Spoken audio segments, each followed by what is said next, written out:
Boa noite, irmãos. Graça e a paz de nosso Senhor e Salvador Jesus Cristo. Vamos abrir a palavra do Senhor no livro de 2 de Crônicas, capítulo 16, livro de 2 Crônicas, capítulo 16, versículo 9.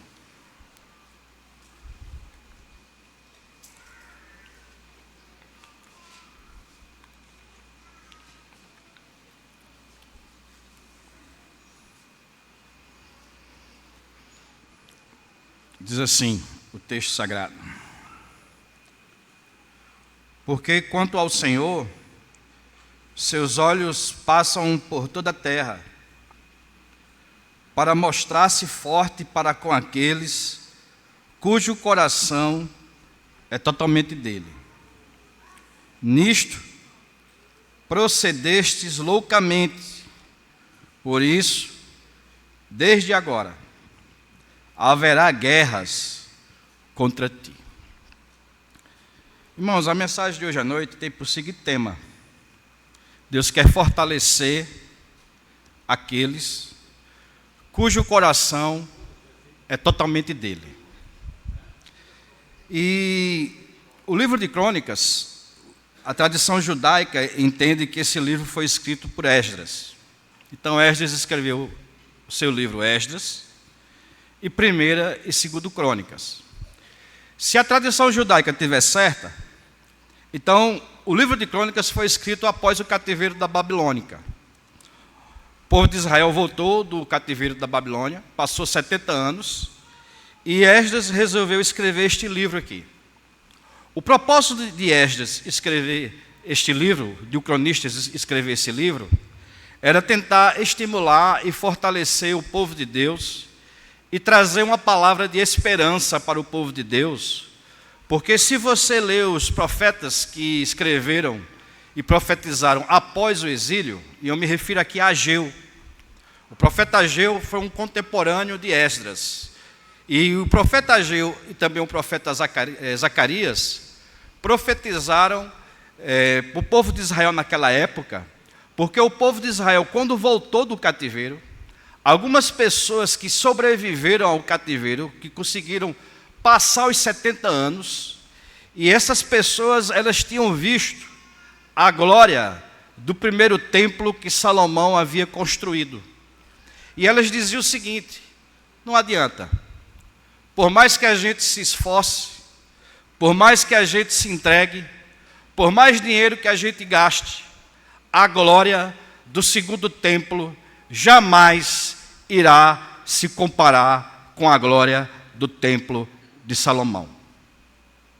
E quem lê Ageu, quem já leu Zacarias, Neemias e Esdras, você vai ver que o povo de Israel estava muito triste, desanimado. E Ageu disse que o povo de Israel preferia mais gastar dinheiro reconstruindo suas casas e tentando se reerguer financeiramente falando. A construção do templo ficou escanteado para um dia de talvez de São Nunca. É só você ler o livro do profeta Ageu que você vai ver isso aí. Enquanto que Ageu e Zacarias proclamavam a palavra de Deus dizendo: assim diz o Senhor, Esdras trilhou um caminho diferente. Esdras não disse assim diz o Senhor. Esdras resolveu escrever 1ª e 2 Crônicas, que nada mais é do que uma reinterpretação dos livros de Samuel e de Reis. Então preste atenção aqui, para você entender a mensagem de hoje à noite. Crônicas é uma reinterpretação dos livros de Samuel e de Reis. O cronista está reinterpretando esses livros a partir de suas crenças teológicas que ele adquiriu após o cativeiro babilônico. E fica muito fácil de demonstrar isso para vocês, se vocês olharem, por exemplo, em 2 Samuel. Veja o livro de 2 Samuel, apenas como exemplo do que eu estou falando é verdade. 2 Samuel, capítulo 24, versículo 1, diz assim: tornou a ira do Senhor a acender-se contra os israelitas, e incitou a Davi contra eles, dizendo: vai, levanta o censo de Israel e de Judá. Então, o autor de Samuel deixa bastante claro para nós que foi Deus que incitou Davi a fazer o censo. Agora veja como o cronista vai reinterpretar isso aí. 1 Crônicas, capítulo 21. Livro de 1 Crônicas, capítulo 21. Então, Satanás se levantou contra Israel e incitou a Davi a levantar o censo de Israel. Então, está vendo aqui? É uma reinterpretação. O cronista entende que Deus usou Satanás para instigar Davi a contar o censo. Quando você vê também 1 Samuel, capítulo 28, quando a gente faz a leitura de Saul consultando a pitonisa de Endor, naquela sessão espírita, o cronista, no capítulo 10 de 1 Crônicas, a tradução da Septuaginta e algumas traduções na língua portuguesa, entende o seguinte, que uma das razões que Saul morreu foi porque ele consultou uma necromante e Deus fez Samuel aparecer numa sessão espírita. Quem apareceu ali para o cronista não foi o diabo. Se fosse o diabo, ele tinha colocado. Quem apareceu ali foi Samuel, contrariando alguns pastores e alguns estudiosos bíblicos, que com medo de fornecer base bíblica para o espiritismo, fica dizendo que foi o diabo que apareceu ali, mas não para o cronista. O cronista que está reinterpretando o texto, por inspiração divina, diz que foi Samuel. Então, irmãos, o livro de Crônicas é uma reinterpretação. Ele quer estimular o povo de Israel, porque o povo de Israel está desanimado, desencorajado, e está deixando de construir o templo, e está se voltando para as suas próprias vidas, construindo suas casas e tentando se erguer financeiramente. Então, o que é que o cronista faz? Ele vai para a história, e ele não está repetindo a história, ele não está fazendo um remake, ele não está recapitulando, não. Ele está reinterpretando o que já foi escrito em Samuel e Reis. A história que eu escolhi, que é a história do rei Asa, se vocês depois olharem no livro de Reis, vocês vão ver que o escritor de Reis, quando contou a história de Asa, ele separou 17 versículos. O cronista vai recontar essa história e vai gastar 47 versículos. Então perceba que ele acrescenta, perceba que ele explica e perceba que ele está reinterpretando a história do rei Asa com um simples objetivo. Ele quer estimular o povo do cativeiro, que voltou do cativeiro, a ter esperança de que Deus iria restabelecer o tabernáculo caído de Davi. Então eles acreditavam que Deus iria cumprir a sua palavra, em colocar um descendente de Davi assentado no trono. Na época, não existia isso. E hoje, muito menos. Não existe nenhum descendente de Davi hoje assentado no trono de Jerusalém, porque o que eu vou fazer hoje? Para vocês. Eu vou também reinterpretar o texto bíblico. Só que eu vou reinterpretá-lo à luz do seu cumprimento, que é o Novo Testamento. O único descendente de Davi que está sentado no trono é o Senhor Jesus Cristo. E ele não está sentado no trono de Jerusalém. Ele está sentado à direita da majestade das alturas, onde ele está governando agora sobre um novo Israel espiritual. O Novo Testamento tem que ter preferência sobre o que eu vou falar aqui. À medida do que eu for falando aqui, vocês vão entender o que é que eu estou querendo dizer. Ou seja, o cronista quer que vocês entendam primeiro uma coisa. O rei Asa governou em Israel. É lógico que vocês sabem, né? O reino foi dividido. Ele está governando aqui no reino do sul. Ele está governando para as tribos de Judá e Benjamim. Ele governou para diante do reino do sul 41 anos. Preste atenção aqui. Esse homem governou 41 anos. 35 desses anos, ele fez o que era reto e bom diante de Deus. Veja aí, ó. 2 de Crônicas, não feche o texto, deixe o texto aberto, que a gente vai ler algumas leituras aqui pontuais para vocês entenderem a minha fala. Eu vou ler agora 2 Crônicas, capítulo 14, versículo 2. Asa fez o que era bom e reto perante o Senhor, Deus de Israel. Ou seja, quando o rei do sul fazia o que era bom e reto diante de Deus, significa que ele caminhou nos caminhos de Davi. Quando o rei do norte fazia o que era mal diante dos olhos do Senhor, significa que ele estava repetindo os pecados do rei Jeroboão. Então esse camarada aqui, o rei Asa, ele é descendente de Davi. E ele fez o que era bom e reto perante o Senhor. E a lei de Moisés deixava bastante claro que quando o rei se levantasse e fizesse o que era bom e reto diante de Deus, o rei era uma espécie de mediador entre Deus e os homens. Então os reis de Israel, eles eram ungidos com óleo. E eles poderiam aproximar o povo de Deus, como o rei também poderia afastar o povo de Deus. Então, como é dito aqui que o rei Asa foi um rei bom e que fez o que era reto perante o Senhor, então ele aproximou o povo de Deus durante 35 anos, irmãos. Olha o que ele fez aí no verso 4. Ele ordenou a Judá que buscasse o Senhor Deus. Isso aqui é um decreto. O rei deu um decreto obrigando o povo a adorar a Deus e a buscar o Senhor. Verso 3. Ele aboliu os altares dos deuses estranhos e o culto nos altos. Verso 5. Ele também aboliu de todas as cidades de Judá o culto nos altos e os altares do incenso. E houve paz no seu reinado. Perceba que ele era um homem reto e que temia Deus. E que por causa disso, dele ter abolido a idolatria, dele ter abolido os cultos que eram feitos aos deuses estranhos, veja o que aqui diz no finalzinho do versículo 6. O Senhor lhe deu repouso. Finalzinho do versículo 7. E ele nos deu repouso de todos os lados. E se você ainda vê o capítulo 15, o versículo 15, a parte final.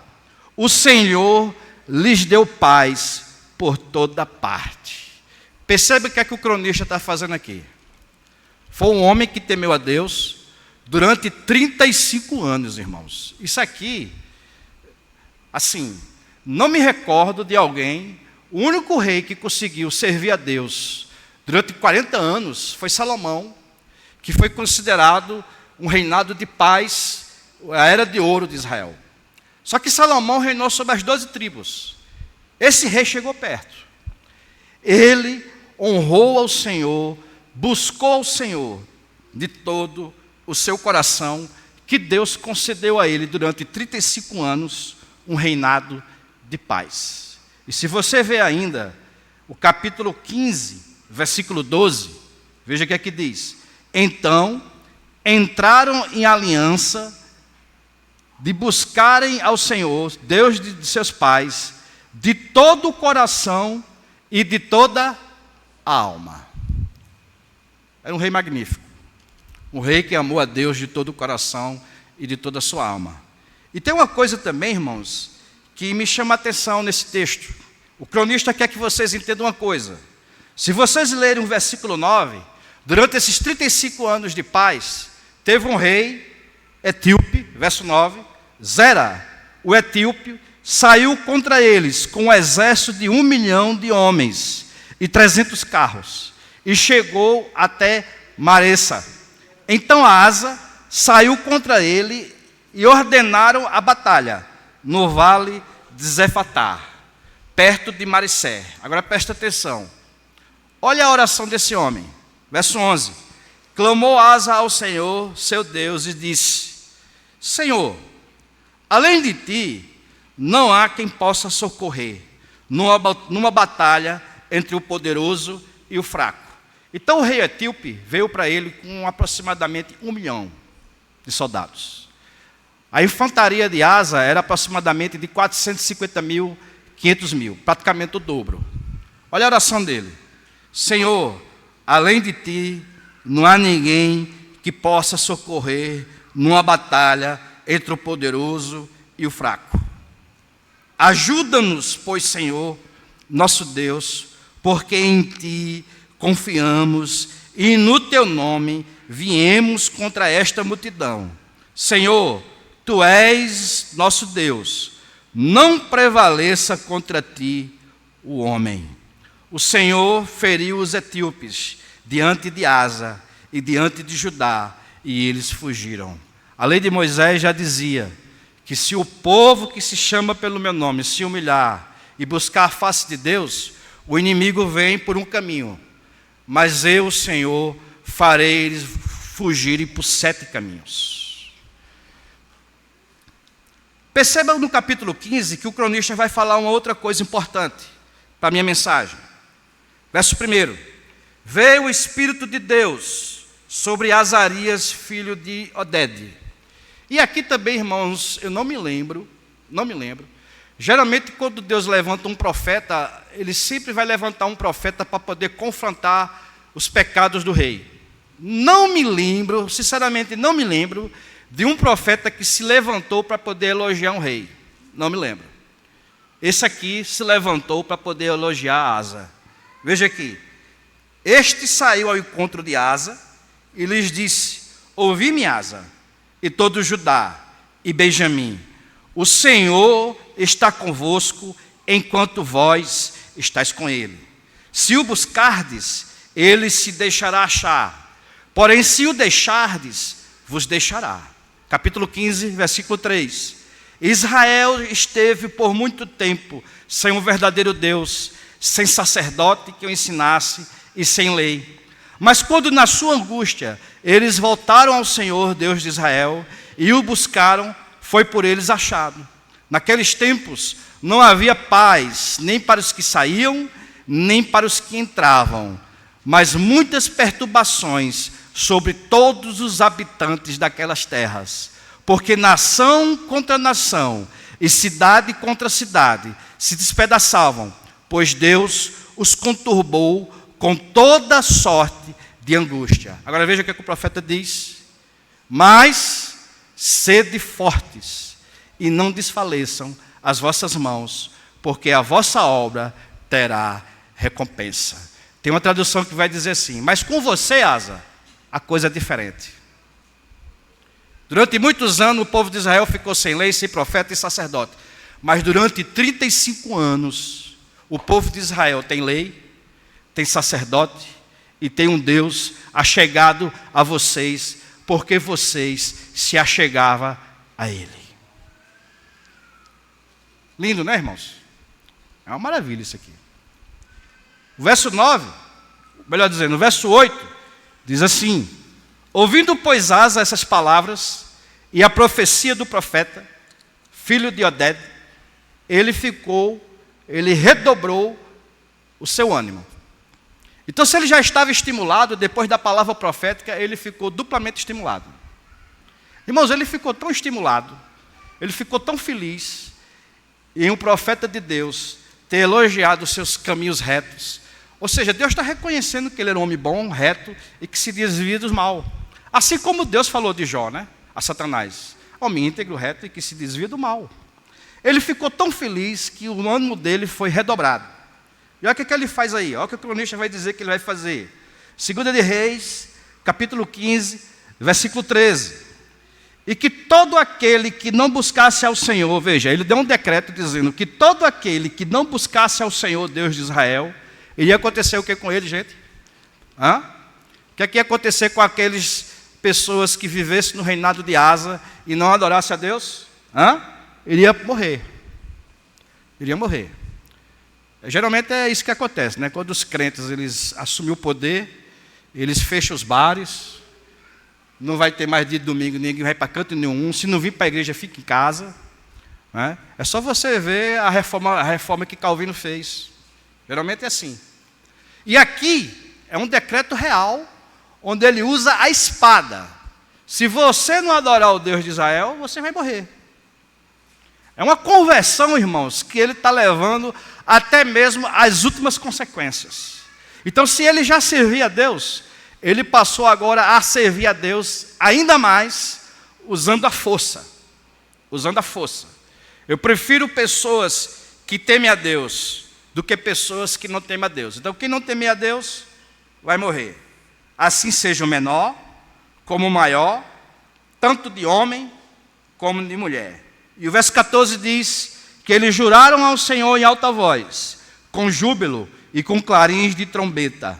E isso foi um pacto que a corte real fez com Deus. Eles ficaram tão alegres, verso 15, que todo Judá se alegrou por motivo deste juramento, porque de todo o coração eles juraram, e de toda boa vontade buscaram o Senhor, e por eles foi achado. Verso 16, Asa estava levando tão a sério, irmãos, seu compromisso com Deus, que o que ele faz? Verso 16, o rei Asa depôs também a Maaca. Sabe quem é essa Maaca? A avó dele, a rainha, que exercia autoridade sobre uma cidade de Jerusalém. E dizia assim: o rei Asa depôs também a Maaca, sua mãe, da dignidade de rainha-mãe, porquanto ela havia feito a Azerá. Azerá era uma deusa profana. E o ídolo, a estátua dela era uma estátua abominável, triste. E ele depôs a avó-mãe dele, sob pena de que nunca mais ela iria reinar sobre nada. Veja o que ele diz aí no versículo 16. Asa destruiu a imagem, fez em pó e queimou no vale de Cedron. Os altos, verso 17, porém não foram tirados de Israel. Todavia, o coração de Asa, presta atenção nisso aqui, irmãos. O coração de Asa foi perfeito todos os seus dias. Por que o cronista está botando esses detalhes aqui? Eu disse para vocês que ele está reinterpretando a história. E é isso que ele está fazendo. Durante o cativeiro babilônico, surgiu algumas crenças. A crença do Messias surgiu no cativeiro babilônico.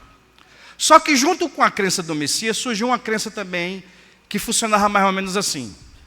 Se a gente buscar a Deus de todo o coração, se a gente se voltar para o Senhor, pode ser que Deus diminua o cativeiro. Então, em vez de ser 70, Deus pode reduzir, abreviar para 30, para 25 anos, se nós buscarmos o Senhor. Ou seja, a mentalidade deles era igual àquela mentalidade do que acontece aqui no Brasil, né? O camarada é preso, leva uma sentença de 40 anos, aí faz uma delação premiada, cai para 20, aí tem comportamento, cai para 5 anos, e 2 anos ele tira da prisão, e os 3 anos ele fica em casa com a tornozeleira mecânica. Não é assim? É assim também que eles acreditavam. Vamos obedecer a Deus de todo o coração, vamos nos voltar a Deus, aí pode ser que Deus abrevie esse cativeiro. Era uma crença que existia. É só você ler os livros de Macabeus, de Judite, que você vai ver essas crenças. Os profetas também falavam isso. Ezequiel lutou muito contra essa crença, mas era uma realidade que existia em Israel. O povo botou na cabeça que se voltasse para Deus, podia ser que Deus abreviasse o cativeiro da Babilônia. É por isso que o cronista está agora aqui usando a história de Asa para falar o seguinte: pense num homem que serviu e buscou a Deus de todo o seu coração, mas que depois ele mudou e passou a menosprezar o mesmo Deus que ele amava de todo o seu coração. 35 anos esse homem passou servindo a Deus. Aí ele cometeu um pecado.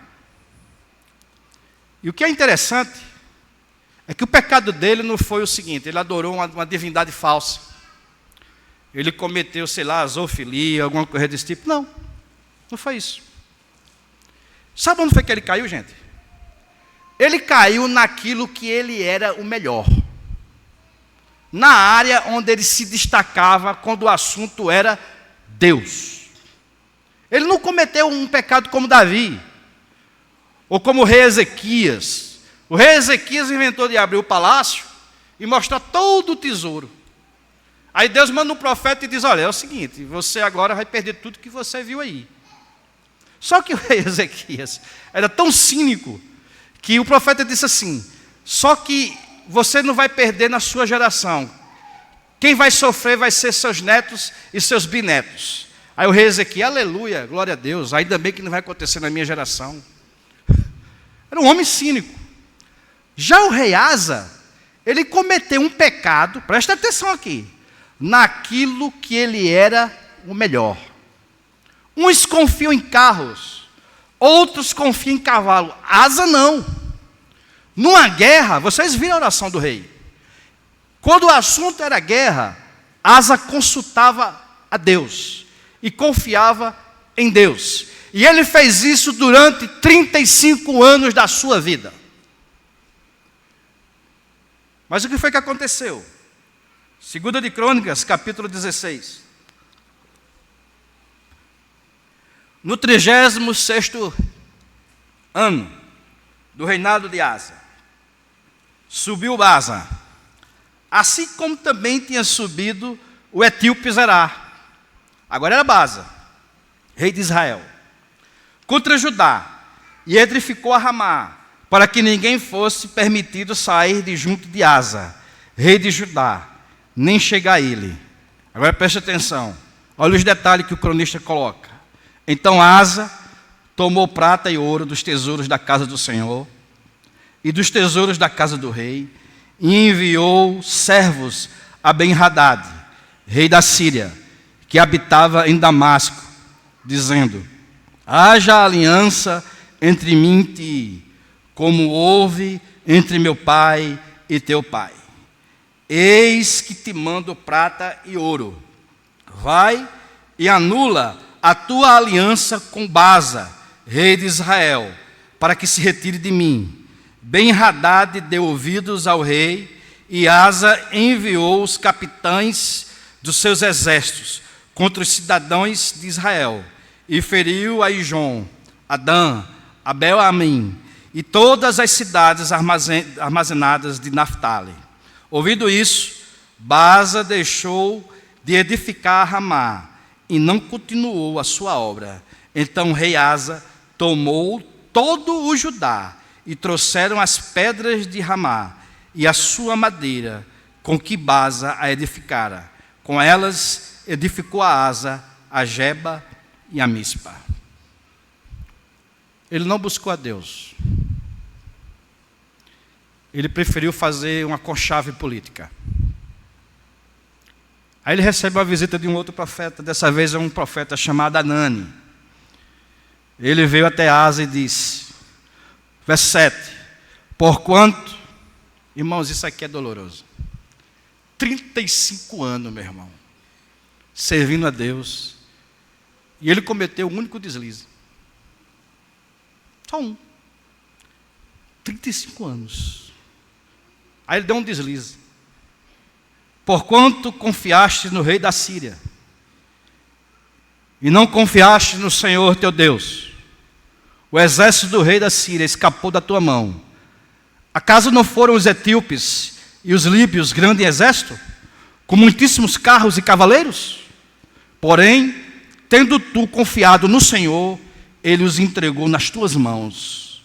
Porquanto os olhos do Senhor, veja que coisa, porque o Senhor, os seus olhos, passam por toda a terra, para mostrar-se forte para com aqueles cujo coração é totalmente dele. E aqui está as aplicações que vocês vão levar para casa. Quando o assunto é coração, e quando eu falar coração, não pense no organismo que fica bombardeando todo o sangue. Não é isso aqui não. Coração no Antigo Testamento é sentimento, é vontade. Coração no Antigo Testamento é pensamentos. Coração nas Escrituras é consciência. Então, durante 35 anos, esse homem tinha a sua consciência limpa, tinha os seus sentimentos voltados para Deus, tinha a sua vontade voltada para Deus, e ele amava ao Senhor, como Jesus diz, com todas as suas forças e com toda a sua alma. 35 anos. Mas teve um dia em que se encontrou em Asa uma fissura. O coração dele ficou fragmentado. E eu deixo dizer uma coisa para vocês, irmãos. O coração do ser humano pode sim ficar fragmentado, sabia disso? Dividido. Tiago chama isso de homens de ânimo dobre. Literalmente duas almas. Você pode adorar a Deus intelectualmente, você dizer, Deus é o Senhor mesmo, eu creio nisso, mas você pode fazer isso sem sentimento, sem prazer. Aqui mesmo dentro da igreja presbiteriana, eu conheci muitos membros da igreja presbiteriana que diziam assim, olha, eu creio na soberania de Deus, mas eu não aceito com alegria ela não. Então ele crê com o intelecto, mas o coração dele não acompanha. O que é isso, Márcio? Coração fragmentado. Perigo. Um coração dividido pode trazer um prejuízo terrível para a sua espiritualidade para com Deus. E o coração fragmentado foi o que aconteceu com esse homem. É por isso que o rei Salomão, no capítulo 4, versículo 23, ele deixa bem claro. Sobre tudo que você tem que guardar, guarda o teu coração, porque é do teu coração que procede as fontes da vida. Salomão também diz o seguinte no capítulo 20, versículo 27, que o espírito do homem é a lâmpada do Senhor. E é por meio dessa lâmpada que Deus perscruta todo o nosso ser. Tem uma tradução, eu não consegui decorar ela não, mas eu anotei aqui. Linguagem de hoje, Provérbios 20, 27. O Senhor deu aos seres humanos inteligência e consciência. Ninguém pode se esconder de si mesmo. O Antigo Testamento, irmãos, deixa bastante claro, sabe o quê? Que vocês que estão aqui hoje à noite, vocês sabem muito bem o que é ter um coração dividido. Porque estás abatido a minha alma. O ser humano é o único ser que consegue perceber, fazer uma autorreflexão e ver que dentro do seu interior existem determinadas partes do seu ser que não está totalmente voltada para Deus. E quando isso acontece, você pode crer intelectualmente em Deus, mas não se submeter à sua palavra. O diabo, por exemplo, é assim. Ele crê em Deus, que estremece. Mas eu pergunto, ele obedece a Deus? Ele obedece ao Senhor? Não. E se obedecer, não é de bom grado. Então, um coração fragmentado, meus irmãos, pode trazer um prejuízo terrível para a sua vida e para a minha vida. É por isso que quando Paulo ele vai aconselhar Timóteo, sabe o que é que Paulo diz? Olha, Paulo, Timóteo, presta atenção aqui. Dentro da igreja, pessoas que já abandonaram a boa consciência, e a consciência faz parte do coração, vão naufragar na fé. Então o que é que eu estou querendo dizer aqui, irmãos? Eu estou usando o cronista para ensinar para vocês uma verdade. Esse homem durante 35 anos serviu a Deus com todo o seu ser. Mas teve um momento em que ele se descuidou.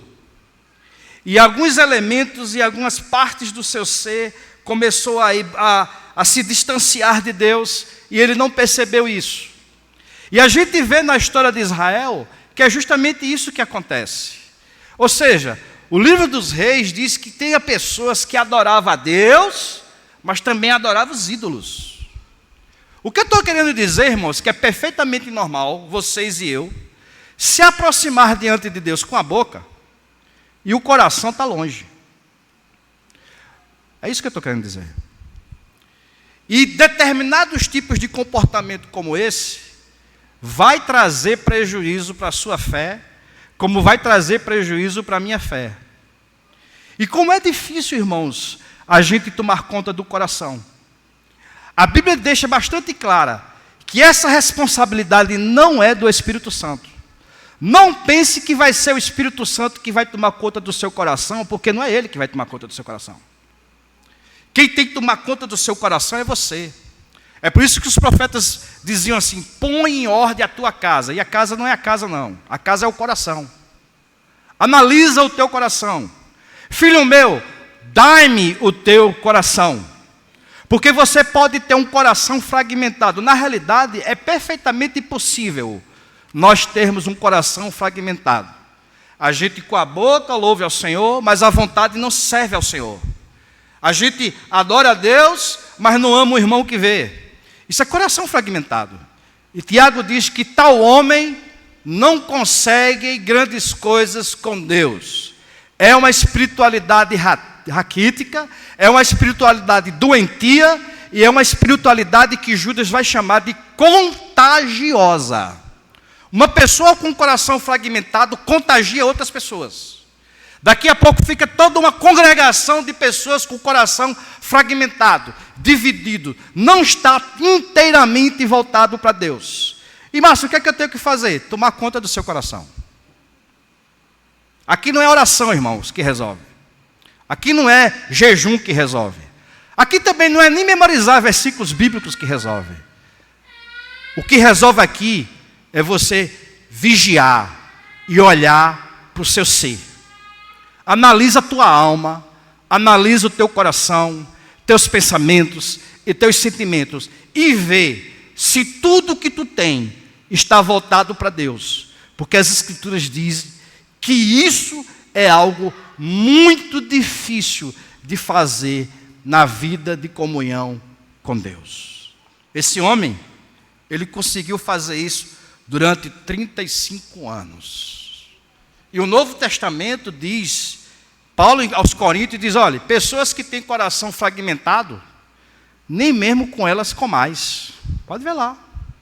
Paulo está aconselhando, se você vê um irmão que tem um coração fragmentado, nem chame ele para almoçar na sua casa, porque provavelmente ele vai contaminar você. É um perigo muito grande, irmãos, ter um coração fragmentado. É por isso que as Escrituras falam muito de coração, pensamentos, emoções. Bendiz ao Senhor com tudo que há em mim, bendiga o seu santo nome. Então não adianta você fazer a vontade de Deus sem alegria. A vontade de Deus sem alegria é um coração fragmentado. Não adianta você temer e tremer diante da palavra de Deus e não aceitar as verdades de Deus intelectualmente. Não adianta.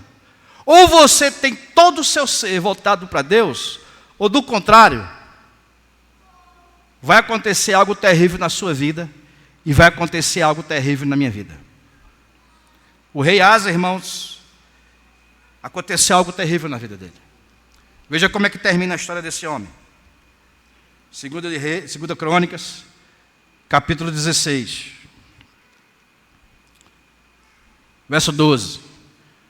No 39º ano do seu reinado, Asa ficou doente dos pés. E a sua doença era em extremo grave. Contudo, na sua enfermidade, não recorreu ao Senhor, mas confiou nos médicos. Descansou Asa com seus pais. Morreu no ano 41 do seu reinado. Agora perceba, verso 10. Quando Asa ouve a palavra do profeta, como é que ele fica? Porém Asa se indignou contra o profeta. Eu também teria ficado indignado. 35 anos servindo a Deus, eu cometi um errozinho, e ele agora vai fazer isso aqui? O profeta Ezequiel trabalhou isso no capítulo 18. O profeta Ezequiel diz, olha, vocês pensam que as orações de vocês, que o jejum de vocês, que a vida reta que vocês vivem, contabiliza créditos diante de Deus? É isso que você pensa? Você pensa que os dias de oração, de educação que você dá para os seus filhos, você está jogando crédito no banco celestial? E no dia que você pisar na bola, no dia que você cometer um pecado, você acha que Deus vai fazer como seu patrão? Eu não vou despedir você por causa do seu pai. Eu não vou despedir você por causa do seu irmão. Ou então eu não vou despedir você porque se eu botar você na balança, durante longos anos você fez mais bem a essa empresa do que mal. Deus não vai fazer isso não, irmãos. Quem faz isso é seu pai. Sua namorada faz isso. Eu vou lhe dar outra chance devido aos anos que você serviu. Você passou 3 anos sendo infiel a mim, só escorregou uma vez. Então eu vou dar uma segunda chance para você. Está aqui o que é que Deus fez. De Deus não se zomba. E isso deixou Asa furioso. Ele ficou ensandecido. Foi por isso que ele não procurou a Deus. Você acha que ele procurou os médicos por quê? Não vou dar esse gosto a Deus. Eu sei que se eu procurar Deus, Ele vai me curar, mas eu não vou não. Eu vou procurar os médicos. E algumas pessoas erradamente usam esse texto aqui, né? Para dizer que foi por causa disso que Asa também foi rejeitado, porque ele não buscou a Deus, buscou os médicos. Não, irmãos. A gente pode buscar os médicos crendo em Deus. Uma coisa, necessariamente, não exclui a outra. Você tem que interpretar o texto no seu contexto. Ele ficou ensandecido, ele ficou furioso. É que nem aquela criança que o pai manda sentar e ela senta, mas por dentro ele diz, eu estou em pé. É aqui, é a mesma coisa. Ele ficou furioso e disse, não vou dar esse gosto a Deus. 35 anos servindo a ele e não serviu de nada. Um único deslize e a casa caiu para mim. Irmãos, um único deslize e a casa cai para você. É por isso que eu disse para vocês que a gente precisa interpretar esse texto à luz do Novo Testamento em Jesus Cristo. Porque se você for infiel, Deus vai continuar sendo fiel a você. Não porque você mereça, mas porque o Senhor é bom e a sua misericórdia dura para sempre. Mas isso não significa que se você trilhar o mesmo caminho de Asa e não fazer uma reflexão, porque estás abatido a minha alma, examine-se, pois, o homem a si mesmo e veja, vê se seus sentimentos estão voltados para Deus. Vê por que você não tem mais prazer para vir para a casa de Deus. Veja por que você agora fica selecionando os pregadores. Veja por que você agora faz isso e faz aquilo. É coração fragmentado, meu irmão. Coração fragmentado vai ser a tua tragédia aqui na terra.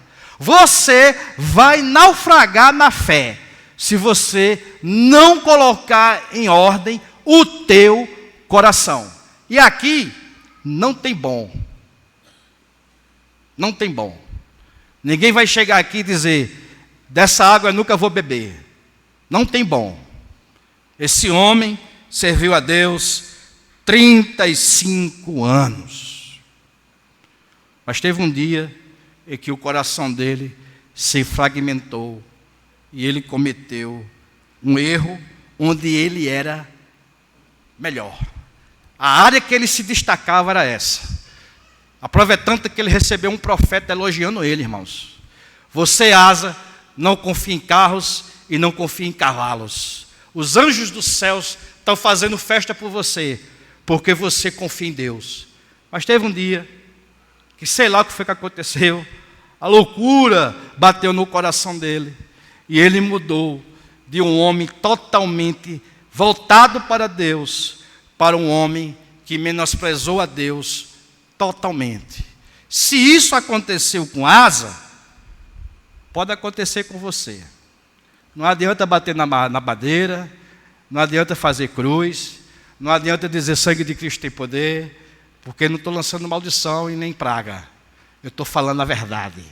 É um livro histórico que até a gente diz, né? Se a gente não aprender com a história, o futuro é tragédia. É um negócio assim. Eu não lembro mais dessa frase, não. Sou péssimo. Repete o mesmo erro. Então, para que a gente não repita o mesmo erro desse homem, filho meu, dá-me o teu coração.